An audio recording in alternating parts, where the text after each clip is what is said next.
After weeks of battlefield setbacks in Ukraine, Moscow appears to have buckled under pressure and plowed ahead with a new phase in the war.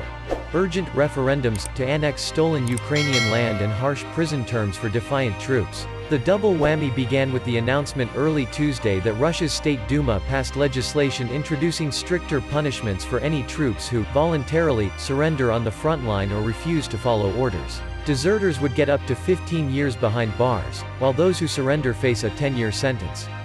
Those who refuse to follow the orders of their commanders face 3 years. The legislation, which for the first time also adds the concepts of mobilization, martial law and wartime, to the Russian criminal code, has widely been seen as the first step to launching full-scale mobilization. After unanimous approval by the State Duma, the legislation will be sent to the Federation Council on Wednesday, according to state media.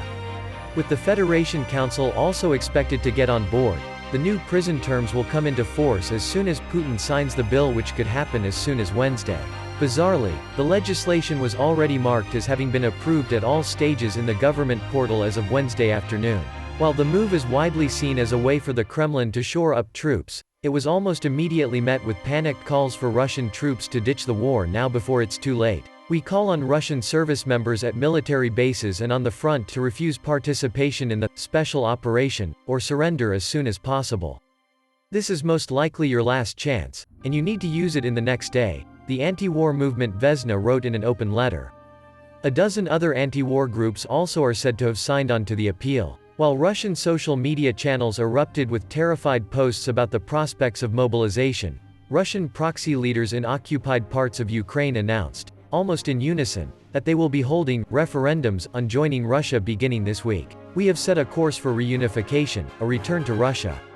And we will not turn away from it, Vladimir Soldo, Moscow's puppet leader in Kherson, announced in a video message. Referendums are now set to be held in Russian-controlled parts of Donetsk, Luhansk, Kherson, and Zaporizhia from September 23–27. While the Kremlin has long feigned helplessness when it comes to the referendums, claiming they are being done at the initiative of residents living in those occupied areas, it didn't take long for news to trickle out about Russians being forced to take part in the vote. Inmates at 2 Rostov penal colonies have already been ordered to vote in favor of the Ukrainian territories becoming part of Russia, according to the independent news outlet Mazom Obyashnet. 2 sources cited by the news outlet said prison officials at one facility ordered all inmates with Ukrainian passports to vote, while the entire inmate population was ordered to do so at the other.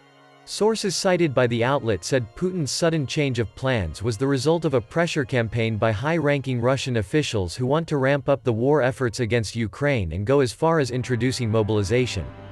They were reportedly amped up by concerns Ukraine might soon retake territories currently occupied by Russia. They've influenced Putin, and here we go, it's all hands on deck, one source said. Their thinking, according to 3 sources cited by Meduza, is that the referendums will stop further Ukrainian counter-offensives because, as one of them put it, Ukraine won't risk attacking on Russian territory. If Ukraine's counter-attacks continue, they said, Russian authorities plan to use the new legislation to impose martial law and a partial mobilization. It's not clear how Russia intends to annex territories that are not even fully under their control. As the Institute for the Study of War noted Tuesday, on the eve of Russia's latest bombshell announcements, the idea that Russia can win the upper hand in the war by partially annexing Ukrainian land is incoherent. Such partial annexation would place the Kremlin in the strange position of demanding that Ukrainian forces unoccupy Russian territory, and the humiliating position of being unable to enforce that demand, the Washington, D.C.-based think tank wrote. Many of Putin's closest cronies have nonetheless appeared to view the latest moves as a major turning point, with RT editor-in-chief Margarita Simonyan leading the charge on Twitter.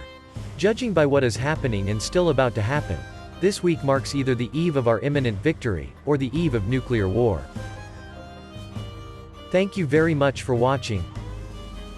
We hope you enjoyed this episode. Don't forget to hit the like and subscribe button so you can be alerted to our next video.